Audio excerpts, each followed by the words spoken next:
Okay, so I want to share a story with you about an event that occurred a couple of weeks ago. I've told a couple of my friends, a few of my friends know about this event. I didn't really project it out into the land of Facebook at all. It's a really sensitive story, and I want to give voice to it in a more honorable way. So I'm going to tell the story about my bike accident. So I'm coming home. I'm not on a typical path. I'm taking a different route home, coming up Dufferin and along College, and just sort of like moving along pretty quickly, kind of insanely fast actually. And been really loving my bike lately and really enjoying going really fast. So I was going really fast, and coming around the corner, I hear this little voice inside my head that says, like urgently but kind of with a smile, it's like, slow down, slow down, slow down. And I thought that was kind of, I didn't think anything. I just started to slow down, and maybe like 2 seconds later, I'm looking into the eyes of a little girl who's maybe 10 years old, and she decided just to step into the road. So I made very minute, slight adjustments. My body just took over and did as much as I could to avoid having a really serious impact. But I did hit her, and I went flying over my handlebars. And I don't really remember the flying over my handlebars part, but I remember the squirming around on the floor, on the pavement, with my backpack all twisted and my arm all twisted up in my bag strap, and sort of just on my face, sort of. I just bought my helmet like a week and a half before this, so thank God. So I squirm out onto my back and kind of replay the incident, and I just kept seeing those eyes, seeing the terror inside of her expression. She looked at me at the very last second. She looked at me and we locked eyes, and we were just like, oh fuck, like, but it was like, holy shit, it was just so intensely terrifying. And then inside of that moment, I can freeze it. I can freeze it and really look at it and just examine her face and just see it. And so I was revisiting that moment on the pavement, rolling around on my back, just squiggled my body out of my back straps and pushed my bag over to the side, and then kicked my shoes off. I don't know, I didn't have shoes on. I don't really know what happened. But I'm lying there thinking about that, and then, a couple strangers kind of appeared over top of me, and I'm sort of hyperventilating actually at this point. I used to have panic attacks when I was a teenager, and so this is pretty close to what that felt like. Trying to get my breath and trying to accept the experience that I just had. And so a man on my right side is calling an ambulance, and the woman on the left is encouraging me to breathe and being very gentle with me. And she can see that I'm like hyperventilating and really not super able to get a good rhythm. And so she's like just sort of breathing with me and like, okay, I think all we really need to focus on right now is our breath. Let's just take one really big good breath in. And she's taking big breaths in with me and out, and then I would go through these cycles of like being kind of calm, and then would go into the replay of that collision, that moment of terror, and like that holy fuck, I hit a child, holy fuck, I hit a little girl kind of thought loop that was going on there. So anyways, at some point the paramedics, nope, sorry, I'm not going to skip to that yet. My friend arrives, Agatha, and she arrives to the left as well, next to the girl, and she just sort of appears, and she wasn't with me, so she just kind of appeared. She's living in my house right now. We are moving through some pretty crazy stuff, life stuff, and lots of personal evolution going on both ends of that dynamic. But yeah, so to see her there was just stunning. Like, I'm stunned. What are you doing here? I think is what I said to her. What are you doing here? And she's like, I was driving by and I recognized your pants while you were lying on the ground here. So I just, hi. And then, so yeah, we end up, paramedics come, and I get assessed. I stand up and I'm sort of lopsided. I feel really heavy on the left side.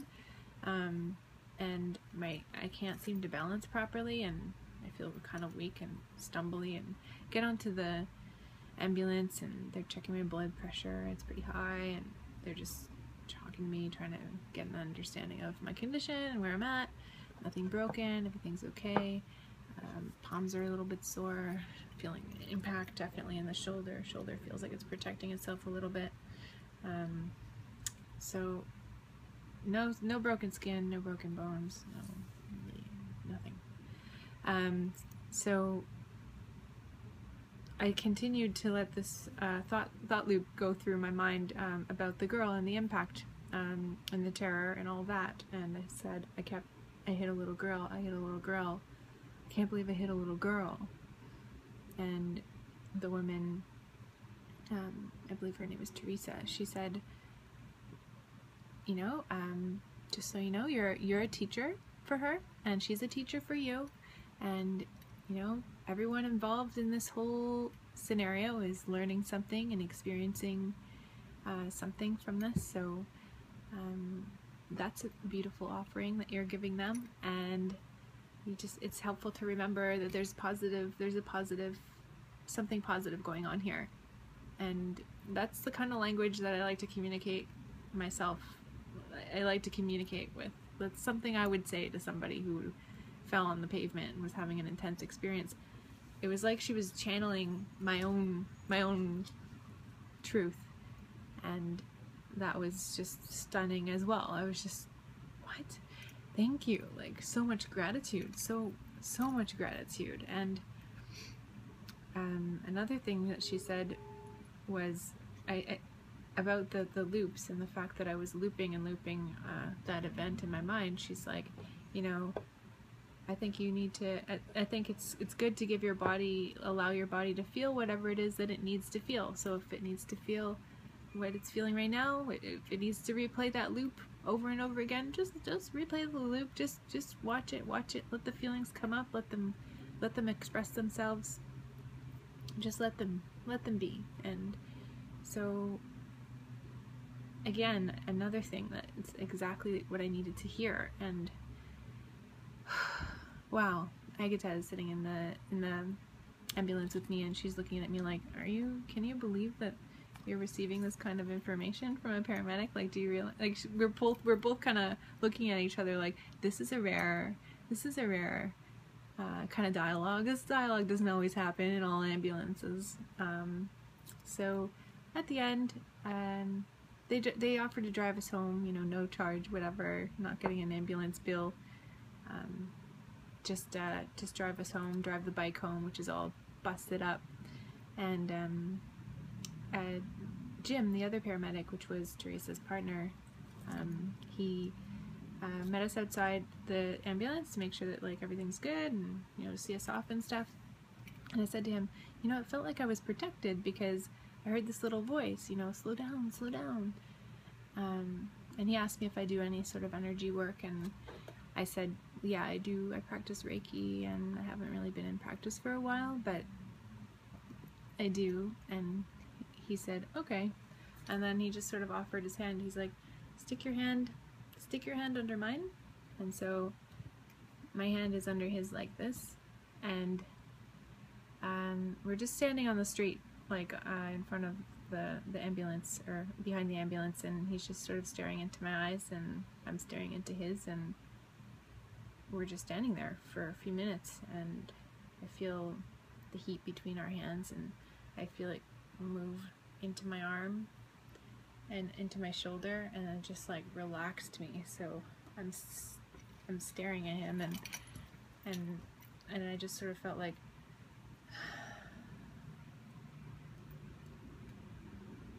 and then just really calm, sense of calm balance. And at that point, you know, a few minutes passed and he was like, cool.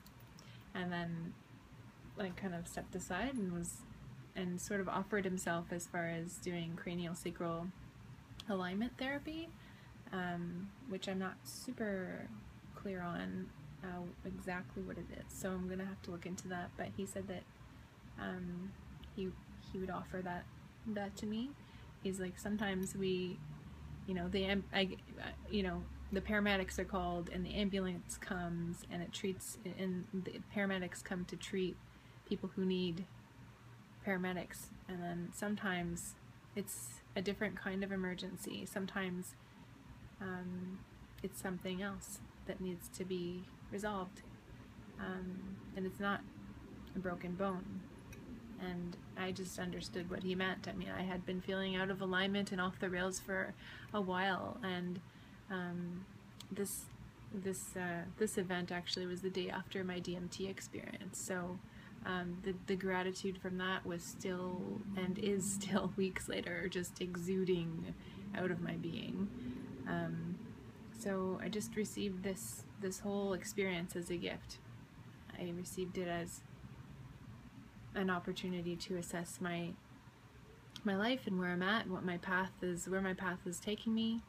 I thought about what it means to break a bone, and you know, you break a bone and your whole life changes. You have to suddenly adapt and tend to yourself in a way which is, you know, an opportunity to care for your body, an opportunity to focus on yourself and your own healing and have that be your intention. And also, I mean, because I didn't have the broken bone,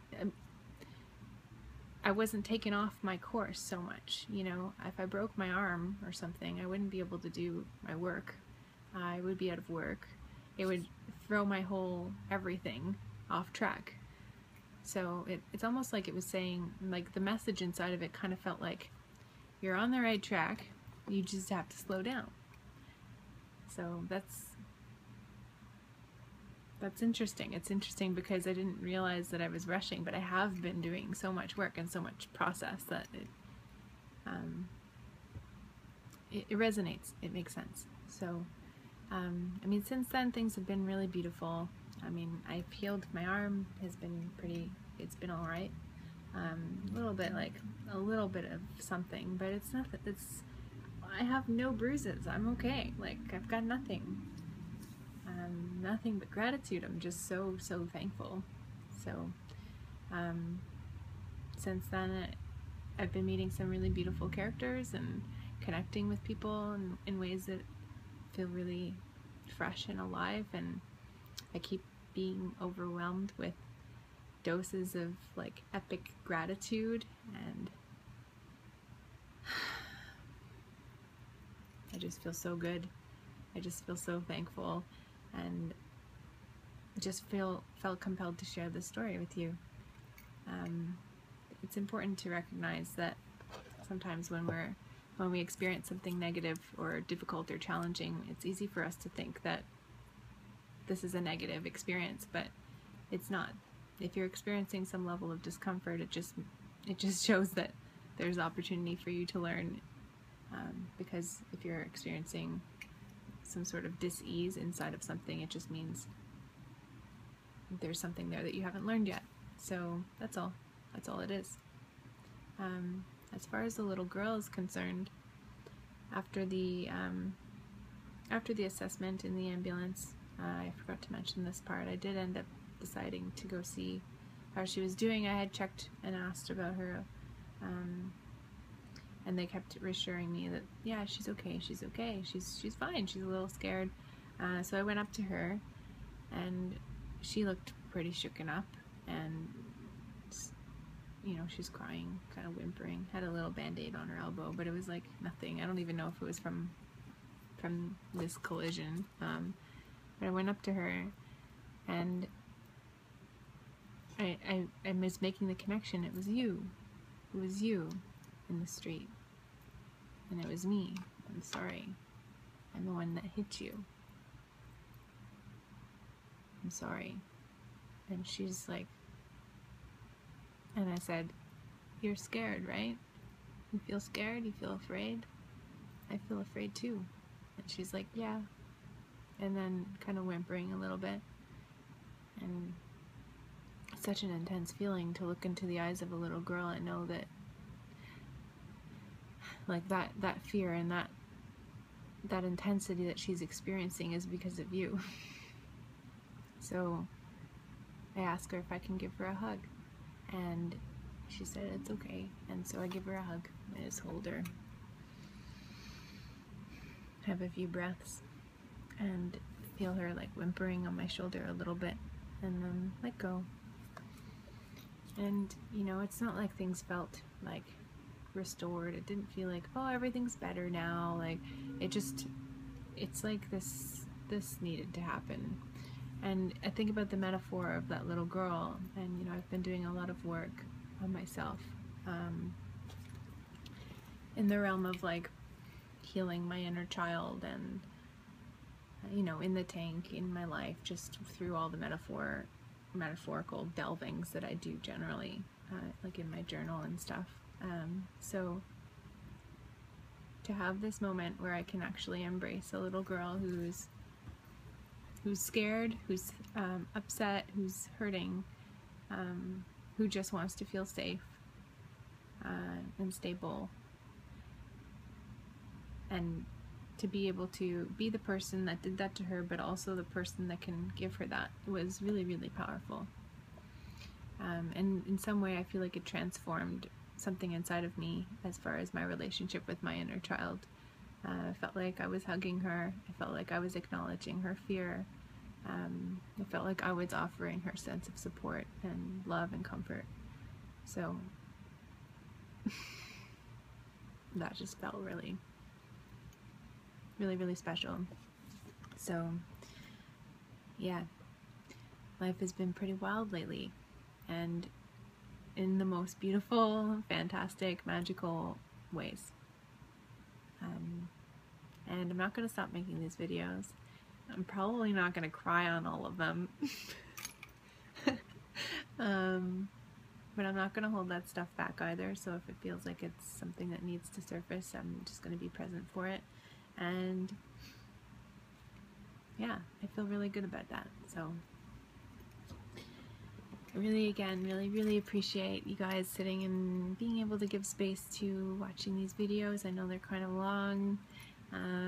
It's not the same as just hanging out with me and hearing the actual story, but for anyone who can't just come hang out with me, or who's too far away, or for anyone who might happen to just stumble upon this and not know who I am, I hope that there's something inside of that strikes you in a positive way and helps you in some way. Thank you for your time and attention, and I'm sending you so much love and gratitude. Can't even express it. I hope you have a really beautiful day.